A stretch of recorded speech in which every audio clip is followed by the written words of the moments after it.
Hello everyone, welcome back to my channel law shorts Telugu. మనం previous వీడియోస్లో section 173, 174 and 175 గురించి క్లియర్గా ఎక్స్ప్లెయిన్ చేసుకున్నాం.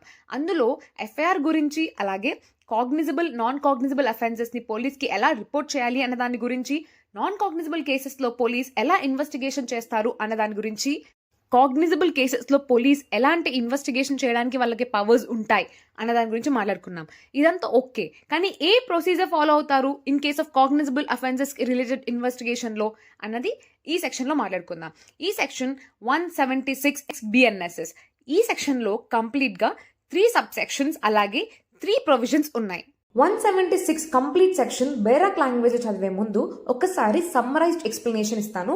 సో దీన్ని బేసిస్ చేసుకొని బేరాక్ రిఫర్ చేస్తే ఈజీగా అర్థమవుతుంది. So starting with sub section 1. ఇది క్లియర్గా ఏం చెప్తున్నా అంటే, ఒక క్రైమ్ జరిగింది, దాని గురించి ఆఫీసర్ ఇన్ఛార్జ్కి తెలిసింది అండ్ ఆ క్రైమ్ కాగ్నిజబుల్ అఫెన్స్ అయి ఉండాలి. తెలిసిన వెంటనే ఆఫీసర్ ఇన్ఛార్జ్ ఏం చేయాలంటే, ఒక రిపోర్ట్ ప్రిపేర్ చేసి ఆ రిపోర్ట్ని మ్యాజిస్ట్రేట్కి సబ్మిట్ చేయాలి.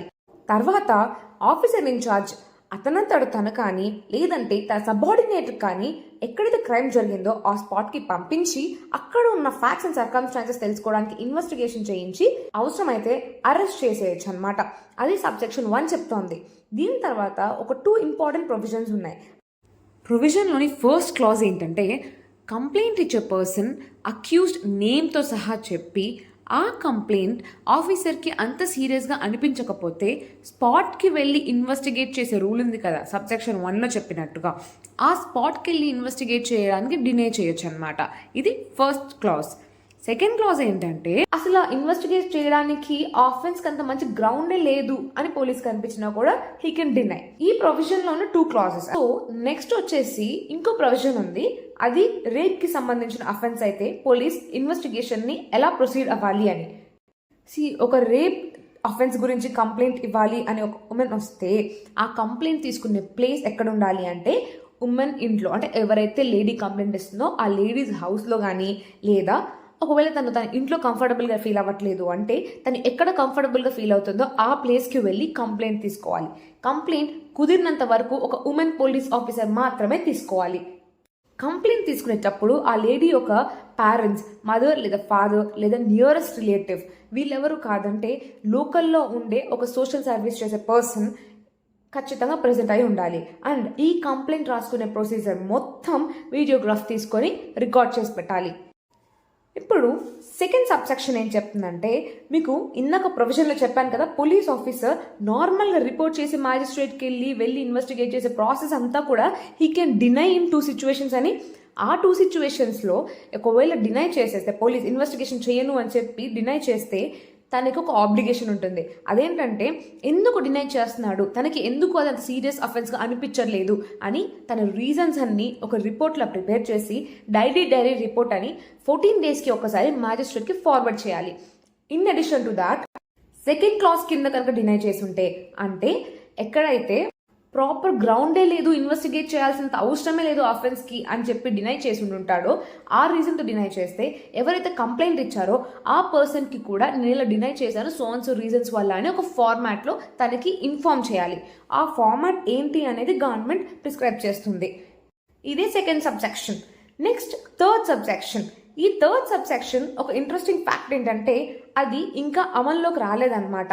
ఎప్పుడు అమల్లోకి వస్తుందో కూడా చెప్తాను. ఫస్ట్, థర్డ్ సబ్సెక్షన్ ఏంటి? ఒక అఫెన్స్ దేనికైతే పనిష్మెంట్ 7 years లేదా 7 years కన్నా ఎక్కువ ఉంటుందో, అంటే ఇప్పుడు మర్డర్ ఉంది, దానికి పనిష్మెంట్ మోర్ దాన్ 7 years కదా, ఇలాంటి అఫెన్సెస్ జరిగినప్పుడు పోలీస్ వెంటనే ఫారెన్సిక్ ఎక్స్పర్ట్ని కన్సల్ట్ అయ్యి తనని ఆ ప్లేస్కి తీసుకెళ్ళి ఇన్వెస్టిగేట్ చేయించి అక్కడున్న ఫారెన్సిక్ ఎవిడెన్స్ని తీసుకొని ఆ ప్రాసెస్ అంతాన్ని కూడా వీడియోగ్రాఫ్ చేసి దాన్ని మొబైల్లో లేదా ఏదైనా ఎలక్ట్రానిక్ డివైస్లో రికార్డ్ చేసి పెట్టాలి. ఈ సబ్సెక్షన్ అనేది ఎప్పటి నుంచి అమల్లోకి వస్తుందంటే, బిఎన్ఎస్ఎస్ ఎనాక్ట్ అయిన ఇయర్ నుంచి, అంటే 2023 ఇయర్ నుంచి 5 years మనకున్న ఈ యాక్ట్ గవర్నమెంట్కి టైం ఇచ్చింది. అంటే 5 yearsలో దానికి కావాల్సిన ఎక్విప్మెంట్స్ కానీ, గైడ్ లైన్స్ కానీ, ప్రిపరేషన్కి ఒక టైం ఇచ్చినట్టుగా ఒక 5 years టైం ఇచ్చి, ఈ 5 yearsలో మీరు రెడీ చేసుకోవాల్సినంత రెడీ చేసుకొని ఒక డేట్ని ప్రిస్క్రైబ్ చేయండి. ఆ డేట్ ఏదైతే మీరు ఇస్తారో ఆ రోజు నుంచి ఈ సబ్సెక్షన్ అందరూ ఫాలో అవ్వాలి అని చెప్పింది. So this is subsection 3. And next provision, last provision ఏం చెప్తోందంటే, ఇన్ కేస్ ఈ స్టేట్లో జరిగిన క్రైమ్కి ఫారెన్సిక్ సపోర్ట్ సరిగ్గా లేదు అంటే ఏదైనా స్టేట్లో ఉండే వాళ్ళ దగ్గర కూడా హెల్ప్ తీసుకొని వాళ్ళ నుంచి రిసోర్స్ తీసుకొని ఇక్కడ ఇన్వెస్టిగేట్ చేయాలి అని చెప్తోంది. నేను ఎక్స్ప్లెయిన్ చేసి దాన్ని మైండ్లో పెట్టుకొని ఒకసారి బ్యారక్ రిఫర్ చేస్తే ఇంకా సింపుల్గా అర్థమవుతుంది. ఫస్ట్ పాయింట్ ఏం చెప్తుంది, if from information received or otherwise an officer in charge of a police station has reason to suspect the commission of an offence which he is empowered under section 175 to investigate. క్లియర్గా ఏదైనా information ద్వారా police ఆఫీసర్కి ఒక offence జరిగింది అంటే cognizable offence జరిగింది అని తనకి ఇంటిమేషన్ వస్తే అని దీని అర్థం. He shall forthwith send a report of the same to a magistrate. Same ఒక రిపోర్ట్ని మ్యాజిస్ట్రేట్కి సెండ్ చేయాలి. కాకపోతే ఆ మ్యాజిస్ట్రేట్ ఎవరు అని అనడానికి next word, magistrate empowered to take cognizance of such offence upon a police report. Proper jurisdiction ఉన్న magistrate అని అర్థం basically, who have a power to take the cognizance of such offence అనమాట. ఆ మ్యాజిస్ట్రేట్కి మాత్రమే రిపోర్ట్ ఇవ్వాలి. Next, and shall proceed in person, తనంతట తనే వెళ్ళొచ్చు, ఆర్ లేకపోతే shall depute one of his subordinate officers, తన సబార్డినేట్ ఆఫీసర్లు ఎవరినైనా ఒకరిని కూడా పంపించవచ్చు. ఇక్కడ తర్వాత లైన్ ఇక్కడ నుంచి ఏం చెప్తుందంటే ఆ సబార్డినేట్ ఆఫీసర్ ఎవరై ఉండాలని చెప్తోంది. Subordinate officers not being below such rank as the state government may by general or special order prescribe in this behalf. State government ఒక ఆర్డర్లో క్లియర్గా చెప్తుందన్నమాట, ఈ ర్యాంక్లో సో ర్యాంక్లో ఉన్న పోలీస్ ఆఫీసర్ ఈ ఇన్వెస్టిగేషన్కి ఎలిజిబుల్ అన్నట్టుగా. సో ఆ ర్యాంక్ ఏదైతే ప్రిస్క్రైబ్ చేస్తుందో ఆ ర్యాంక్లో ఉన్న పోలీస్ సబార్డినేట్ ఆఫీసర్ని మాత్రమే తిను డెప్యూట్ చేయాలి అని దాని మీనింగ్. దేనికి డెప్యూట్ చేయాలి? To proceed to the spot to investigate the facts and circumstances of the case and if necessary to take measures for the discovery and arrest of the offender. So investigate చేయడానికి స్పాట్కి వెళ్ళి facts and circumstances గురించి investigate చేసి అవసరం అయితే తన్ని arrest చేయడానికి సబార్డినేట్ని పంపించవచ్చు. This is subsection 1. Basically subsection మొత్తం ఏం చెప్తోంది, పోలీస్ ఆఫీసర్కి ఇన్ఫర్మేషన్ వచ్చిన వెంటనే ఒక రిపోర్ట్ మ్యాజిస్ట్రేట్కి సెండ్ చేసి తను లేదా తన సబార్డినేట్ని ఇన్వెస్టిగేషన్కి పంపించి అవసరమైతే అరెస్ట్ చేయాలి. ఇది కంప్లైంట్ తర్వాత ఇన్వెస్టిగేషన్ చేయాల్సిన ప్రొసీజర్. ఇది జనరల్గా చేయాల్సిన ప్రొసీజర్. ఇలా కాకుండా కూడా కొన్ని ఎక్సెప్షన్స్ ఉంటాయి. సో ఇలా నార్మల్ ప్రొసీజర్ కాకుండా పోలీస్ ఆఫీసర్ 2 సిచ్యువేషన్స్లో ఇన్వెస్టిగేషన్ డినై చేయొచ్చు. అదే ఈ ప్రొవిజన్స్లో ఉంది. First clause, when information as to the commission of any such offence is given against any person by name and the case is not of a serious nature. So ఇక్కడ accused పేరు క్లియర్గా చెప్తూ case సీరియస్గా అనిపించట్లేదు అని police officer అనిపించినప్పుడు the officer in charge of a police station need not proceed in person or depute a subordinate officer to make an investigation on the spot. అంటే police officer తనంతట తను వెళ్ళని అవసరం లేదు, అలాగే ఎవరిని సబార్డినేట్ ఆఫీసర్ని కూడా పంపించాల్సిన అవసరం లేదు. ఇక్కడ ఇంపార్టెంట్ పాయింట్ ఏంటంటే కంప్లైంట్ ఇచ్చే పర్సన్ అక్యూజ్ నేమ్ చెప్పుండాలి, అలాగే ఆ అఫెన్స్ అనేది పోలీస్ ఆఫీసర్కి సీరియస్గా అనిపించకూడదు. Second clause, if it appears to the officer in charge of a police station that there is no sufficient ground for entering on an investigation, he shall not investigate the case.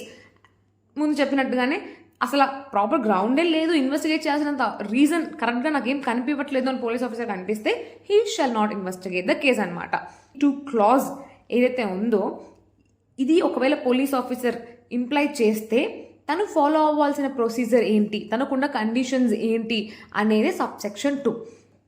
Subsection 2 ఏం చెప్తుందంటే in each of the cases mention in clauses A and B of the first proviso to subsection 1. ఇప్పుడు మనం చూసిన 2 క్లాజెస్లో ఏదైతే చెప్పారో ఆ కేసెస్లో the officer in charge of the police station shall state in his report. Officer in charge ఒక report చేయాలి కదా, ఆ రిపోర్ట్లో కొన్ని ఏం రాయాలి, the reasons for not fully complying within the requirements of the subsection by him.